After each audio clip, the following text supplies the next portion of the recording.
সোমেশ্বর দত্ত, বাবা শিবেশ্বর দত্ত। আরে সোমেশ্বর দত্ত কে আছেন? বাবা শিবেশ্বর দত্ত।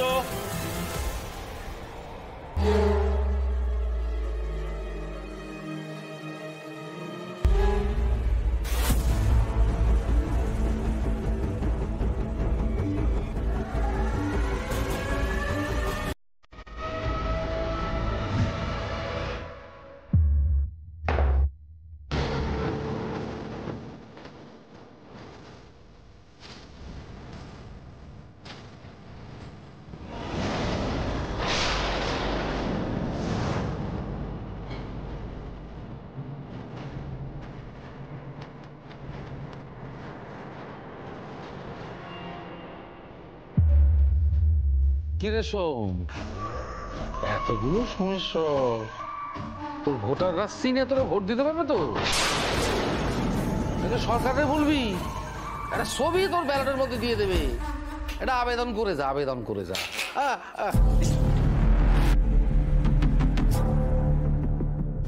জানিস সোম, তোর না এখন বাড়িতে থেকে বিয়ের ব্যবস্থাটা ভালো করে করা উচিত ছিল। ঠিক আছে, এই জানিস আমি এখন পকেটে কি নিয়ে ঘুরে বেড়াই? হ্যাঁ দেখবি,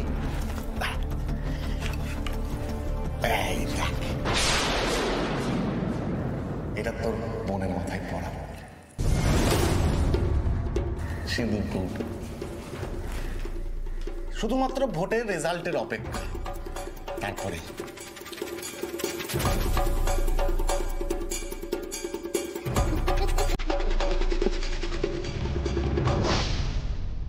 জলে নেমে পড়লি, সাঁতার কাটতে শিখলি না?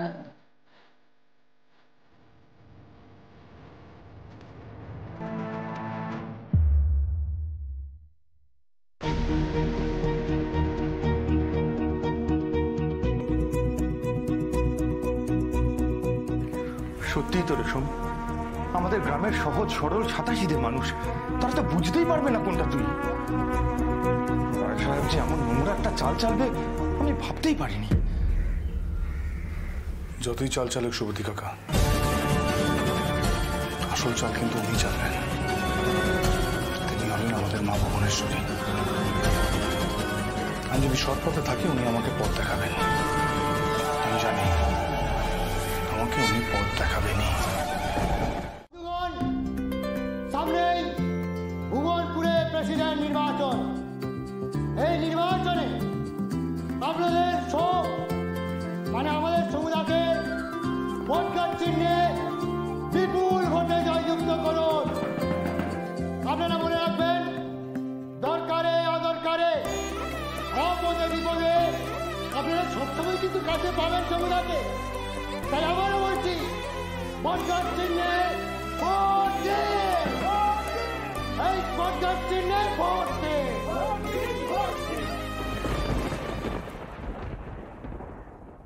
দেখুন, আপনারা যদি আমাকে যোগ্য মনে করেন তবেই আমাকে ভোট দেবেন, নাহলে নয়।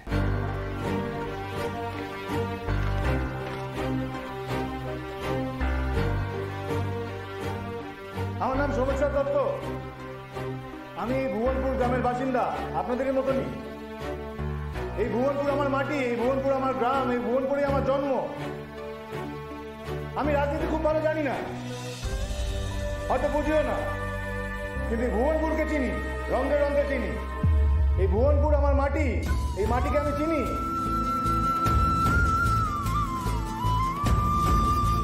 দেখুন, এই বাড়ির জামাই হিসেবে ভোট চাইতে আসেনি, আমি এসেছি একজন জনপ্রতিনিধি হিসেবে আপনাদের কাছে ভোট চাই। এসব কি শুরু করেছো কি তুমি? আমি সব বাড়িতে গিয়েছি, মেয়ে বাড়িতেও এসেছি ভোট চাইতে। চলে যাও এখান থেকে, কিচ্ছু পাবে না তুমি এখানে। বিশ্বাসঘাতক, বেরিয়ে যাও এখান থেকে। আমি তো আর কিছু চাইনি, আমি ভোট চাইতে এসেছি। আর আমি জানি এই বাড়িতে আমি দুটো ভোট পাবো। আমি শুধু তোমার ভোটটা চাইছি পার্বতী। লজ্জা করে না তোমার? লজ্জা করে না?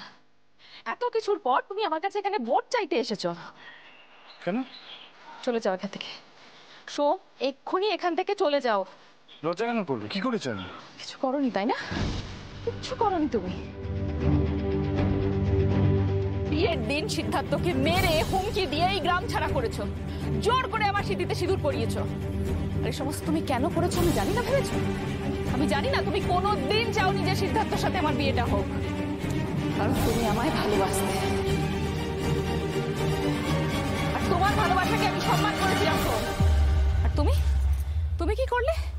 কাপুরুষের মতো পেছন থেকে এসে আমাকে ছুরি মারলে। আমি পিঠ পেছনে ছুরি মারি না পারো, আমি কোনোদিনও কারোর পেছনে ছুরি মারিনি। তুমি তোমার মনের ভেতরে এত অবিশ্বাস পুষে রেখেছো যে তুমি সত্যিটা দেখতেই পাচ্ছ না। আমার কোনো কথা তোমার বিশ্বাস হচ্ছে না। আর কি বলবে? আর কি বলার আছে তোমার? সমুদার বলার নাই থাকতে পারে, কিন্তু আমার বলার আছে পার্বতী।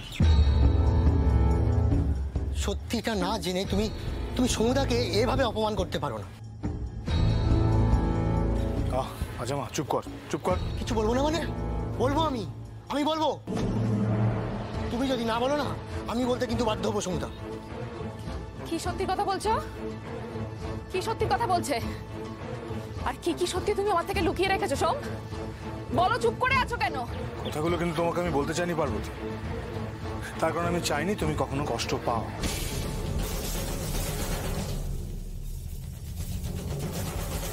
কিন্তু এখন আমি বলতে বাধ্য হচ্ছি। শোনো তাহলে, সেদিন বিয়েতে মিষ্টি কম পড়েছিল, আমি আর বাজাম মিষ্টি আনতে বাইরে বেরিয়েছিলাম। বাইরে বেরিয়ে দেখলাম আমি কিচ্ছু চাই না তোমার থেকে সিদ্ধার্থ। আর যে মেয়ে তোমার সন্তানের জননী হতে যাচ্ছে, তাকে তুমি এরকম ভাবে দুর্ব্যবহার করছো। শোনো না, আমি তোমাকে বলছি তুমি কাউকে প্লিজ কিছু করো না। আমি তোমার জীবন সেট করে দেবো, তোমাকে অনেক টাকা দেবো। কত লাগবে বলো? 5 লাখ।